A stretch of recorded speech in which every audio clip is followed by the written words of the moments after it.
following is a presentation of the Belly Up Sports Media Network. 14:20 in the morning, 14 minutes and 20 seconds worth of sports talk to get you through your daily commute. Hot takes, recaps, best bets, and a little humor to get your day going in the right direction. Sit back, grab your coffee, and let's get into it. All right, 14:20 in the morning for this April the 1st, 2023. April Fools, no fooling you here. We're here live on Facebook Live and on YouTube Live. April 1st, 2023. Thank you for making this part of your morning each and every morning here on 14:20 in the morning. Today's show is brought to you once again by our newest sponsor, the Belly Up Network found us, the Caldera Lab. It's skincare products for men. We'll get into a little bit of a read later on, but it's 20% off the men's personal hygiene products today. Go to Caldera Labs and pick up some stuff to get that youthful exuberance back in your face, back in your whatever. Back in your face once again. Get rid of those wrinkles, those early morning cobwebs. Get those shaken off at Caldera Labs today. Anyways, opening day came and went on Thursday with my New York Yankees having a banner day. They won 5-0 against the San Francisco Giants in a game that took just under 2 hours and just 2.5 hours, 2:33 I think it was. I wouldn't say it was a great baseball game. Yes, the home team won, so that's always a good thing on opening day. It's what you like to see. Root for the home team and all that stuff. They did 5-0. Aaron Judge in his first swing as the captain, which you guys know I think is the most ridiculous thing in baseball. You don't need a captain in the game of baseball. They don't even have a C on the guy's jersey, so we've talked about that 1,000 times on 14:20 in the morning and on our 14:20 show with Dave. But anyways, Aaron Judge with his brand new contract, a home run, his first at bat, straightaway center field. It was a bomb. You get thinking a little bit how this whole thing might have turned out not that long ago, back in November, when Aaron Judge was being wooed by many suitors around the league, the most so being the San Francisco Giants, who offered him a large chunk of change, and the San Diego Padres. Obviously, we've talked about that as well.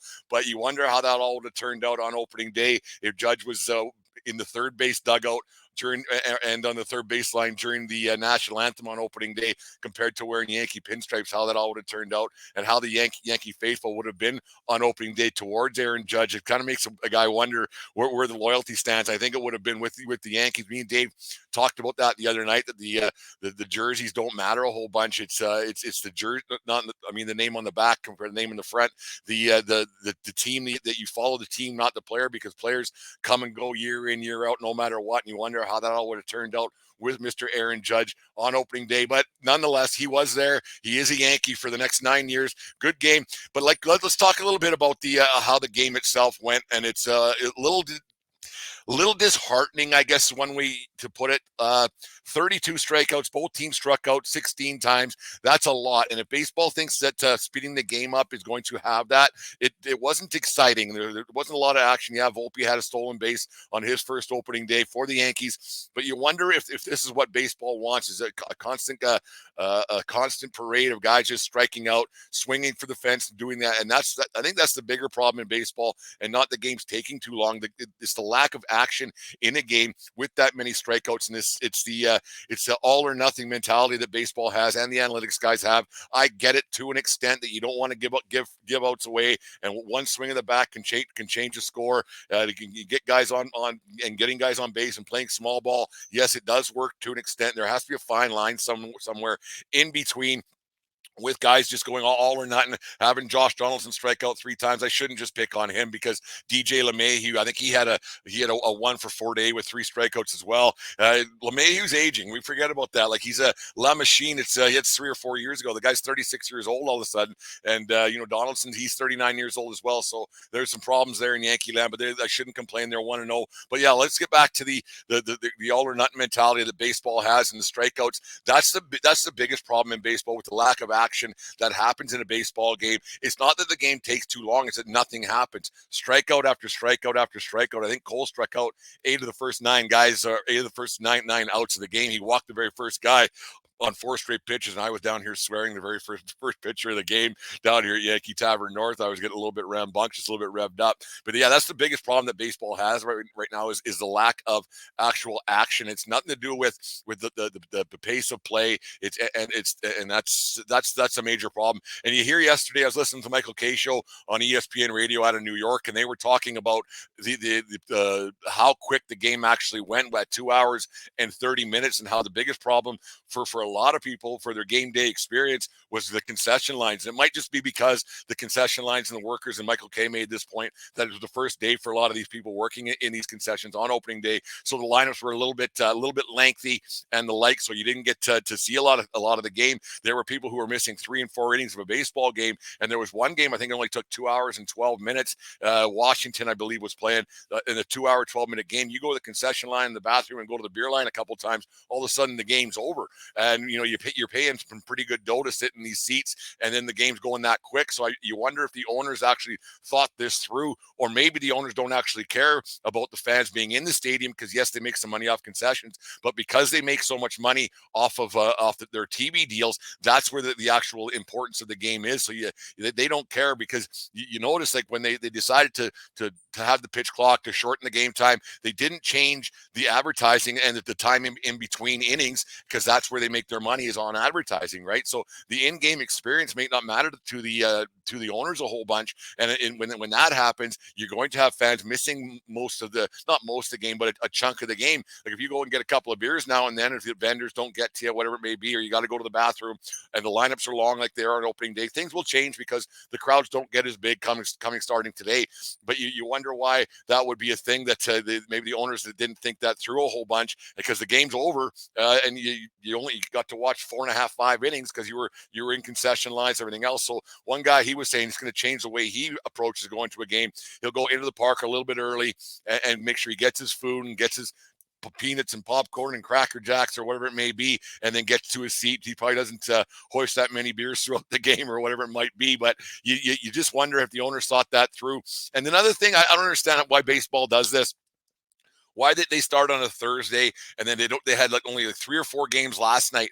Like, why not just start on that Friday, have everybody going throughout the weekend, because you lose that momentum. We talked about it a little bit on 1420 show with Dave on Thursday night, but you wonder why baseball does this, and then you lose you lose that momentum where there's no games for so long. Then you have one game, then there's no games again. You just wonder, why not just play a 4-game set, call it good? Who's it hurting? It's not hurting anybody to have that going on. So why baseball continues to kick itself in the foot by having these breaks in the opening of the season, I will never understand it. And then you're losing sports fans. Like, basketball fans obviously are different than baseball fans, and football fans are different. But at the end of the day, a sports fan is a sport fan, and having games tonight doesn't make a whole bunch of sense going up against the Final Four, because you're going to lose a lot of eyeballs and earballs when people are watching Final Four basketball, because anything playoffs is much more exciting than game 2 or regular season.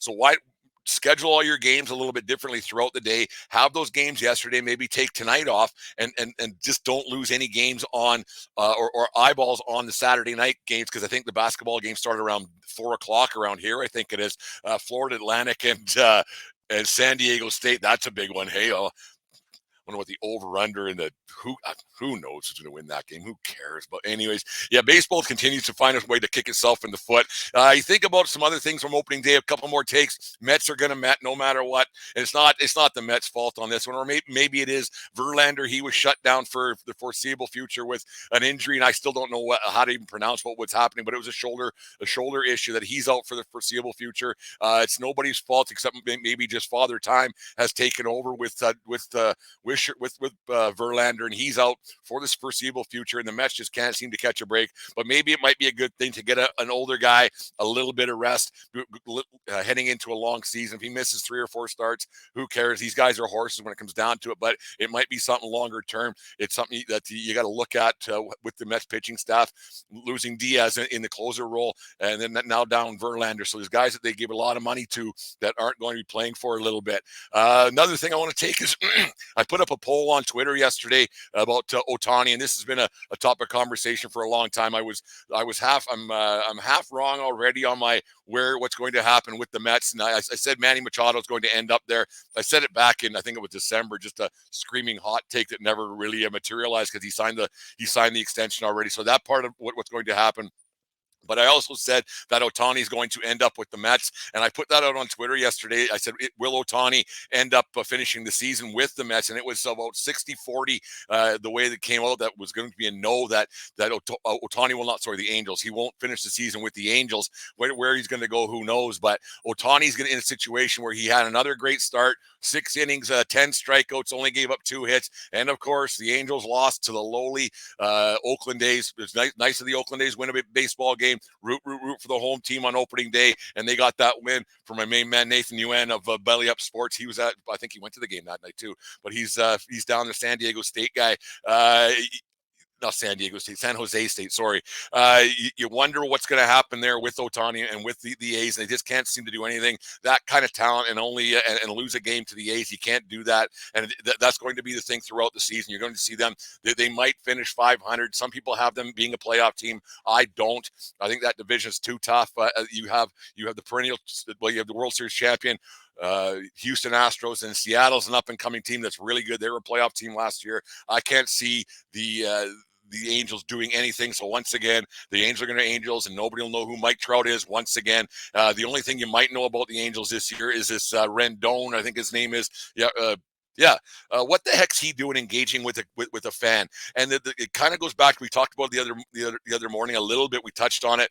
Beal with the Washington Wizards engaging with the fan and making contact with a fan. And it's ridiculous to me that these guys are do this and they engage with these guys. You just walk down the tunnel. The game's over. You won. You lost. Who cares? You got some guy who's 20 Michelob Ultra deep, 20 Bud Light deep, or whatever it may be, hammered out of his skull, beaking at you when the game's over. Who cares, man? These guys are like, I'm not giving fans carte blanche to say whatever they want, because I don't know what the guy said at all. I know the Beal thing was about a betting situation, but whatever this guy said to Rendon the other day, who cares? Just keep walking down the aisle, and you'll never see that person again.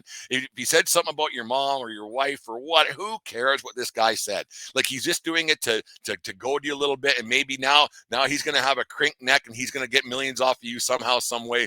Criminal investigation. You'll end up having to give up some money. It doesn't make a bunch of sense to even engage with these guys, and I don't understand why the players feel the need to do this, and why the players feel the need to talk to these guys like that. I don't understand what the deal is and why they decide to do this on a nightly basis. You see it a lot more throughout sport where players feel the need to converse with the crowd, and then they get a little bit butthurt when they have something that doesn't go their way. Maybe it's just one of these entitlement things. When everybody doesn't kiss your ass, everybody doesn't like you, you feel the need to, oh, you can't talk to me that way. Yeah, they shouldn't, but they will, and they paid their ticket. Just because you pay your ticket doesn't give you carte blanche to say whatever you want. But the thing is, these players should not be engaging with fans at all. Like, you're not above them, but you're in a different stratosphere, and just let a fan say what they want. Go down the tunnel, talk to your guy in the locker room after you say, did you hear what that guy said? Have a chuckle about it. Go for dinner afterwards and forget about it till the next day. Baseball's a very long season, and this guy's doing it on game 1. Like, what kind of sensitivity training does this guy need, or get like, it's something, whatever it's got to be. But for these guys to be talking at all to fans, it makes zero sense. If a fan says something, say something back, keep walking. Or just nod, smile, and laugh and keep walking. You'll never see that guy again in your life. He's not coming to your neighborhood. You guys lead different lives. Like I said, and that guy's probably how many beer deep already. Just let him talk. Just let him talk and walk away. Because as I've said before, and I've said this, this has been a Brent original for a very long time. The best way to avoid a situation is to avoid the situation. And these guys who feel the need to engage and get physical with these fans and these athletes, it doesn't make a bunch of sense, because it's not a good situation for the rich guy. The rich guy's going to be scrutinized. The rich guy's going to be vilified on TV. There will be people. There will be ambulance chasers. There'll be the whole bit coming at these guys. And after game 1, with a team that's going nowhere, this guy should just shut his yap and call it good. Anyways, there's my rant for the day with what goes on in the world of sports and these athletes and entitlement. Like I said, we have the guys from Caldera Lab who are they're out of Wyoming, I believe they are. Anyways, they're thankful to sponsor the 1420 podcast and 1420 in the morning. Anyways, guys, as we get a little older, our skin doesn't have the youthful exuberance it once had. So Caldera Lab is here to help. We love rising to a challenge just as much as the next guy, but when it comes to taking care of yourself, don't you think it should be easy? Caldera Lab will make your skincare routine as effortless as possible to give you more time to focus on what really matters, living life to the fullest, not agonizing in front of a mirror over the signs of aging. With over 5,000 5-star reviews and clinical trials showing that 97% of participants reported a visible improvement in the appearance of their skin after using the regimen package for just 60 days, it's safe to say Caldera Lab products work. Caldera Labs is skincare that turns heads with confidence guaranteed. So use promo code 1420LAB and get 20% off their skin products today. Caldera Labs, science-backed skincare perfected. That's 1420 Lab at Caldera Labs today. I made my way through it. That's one of those things. I'll get a little bit better at that read as the weeks go on here at Caldera Labs. And thank you very much for them sponsoring our show. We really appreciate it every time we get a sponsor to help us do this. Anyways, on this day, I didn't put a video up of this because it was kind of a different situation. I remember this one vividly as an umpire, but on this day in 1996, Major League Baseball umpire John McSherry dies on the baseball field of a heart attack during the Cincinnati Reds opening day game between the Reds and the Expos. 7 pitches into the game. You remember he was walked out. He called time. He took a few steps behind the plate and collapsed face first. Died at the hospital later on. He was 51 years old at the time of his death. I remember that one vividly. He was a bigger guy, but he had some heart arrhythmia problems and everything else. But yeah, I remember that one vividly back in 96. It was a sad day for baseball. It's the way that 51,000 people, the old Riverfront Stadium, and he passed away right on the field. It's crazy how that happened. And happy birthday to one of the most vicious hockey players ever played the game. Happy birthday to Scott Stevens, who turns 59 years old today.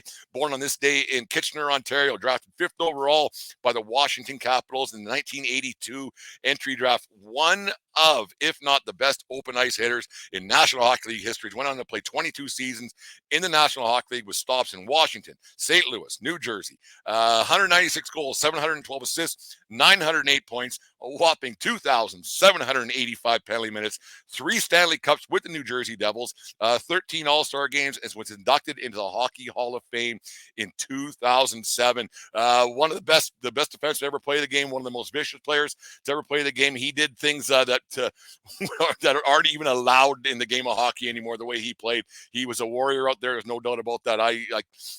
Those hits he had on Korea and Lindros in the playoffs over the years, basically career-ending hits. The way he would do it and hunt guys down, it was vicious. I'm glad I wasn't on the receiving end of those hits. But anyways, happy birthday to Scott Stevens. Anyways, big day tomorrow in 1420 land. We're gonna have our main man Jim from the Fan in the Van. All right. Welcome back. The Fan in the Van podcast and 1420 podcast. We're going to get together for a much anticipated and far too long collaboration show. The three of us are going to get together a little earlier tomorrow morning, 10 a.m. our time, noon Eastern. It won't be live. We're just going to do it over Zoom. We'll put it up later on. But that's we're really looking forward to a conversation with Jim. For those of you who haven't listened to his show, make sure you give that one a listen. We'll put it up in the show link today. But yeah, it's been great once again being on the show with you guys today. Make sure you guys follow us on Twitter. Subscribe to our show as that little guy's pointing. If you're watching here on Facebook Live or on YouTube, make sure you hit subscribe because we get to 1,000 subscribers and it's a monetary thing that just helps the show in another way. Anyways, thank you very much for listening to the show. Thank you for making us a part of your day every day here, 14:20 in the morning, and we will talk to you guys tomorrow. And remember, it doesn't matter where you are, it's who you're with. Have a good day, folks. We'll talk to you tomorrow. You just listened to the 1420 Sports Bar Podcast. For Beer with Sports, talking a whole lot more. We are part of the Belly Up Media Network. Let's get into it. The Flailing Tender Hockey Podcast is happy to have partnered up with Barn Burner Hockey. Barn Burner Hockey is a hockey lifestyle brand that is motivated by making all-natural, chemical-free hockey products for players of all ages and skill levels. Get yourself the Filthy Mist deodorizing equipment spray, the Dirty Dangles 2-in-1 shampoo and body wash. They've also got 2 different types of stick wax, hockey accessories, and apparel that will not only make you look good, but feel great on and off the ice. So go to barnburnerhockey.ca and use promo code 1420BARN and receive 10% off your purchase. That's 1420 at checkout at barnburnerhockey.ca. Barn Burner Hockey is so confident that you will love their all-natural products, they offer a 100% satisfaction guarantee. Barn Burner Hockey and the Flailing Tender Hockey Podcast, created for players by players.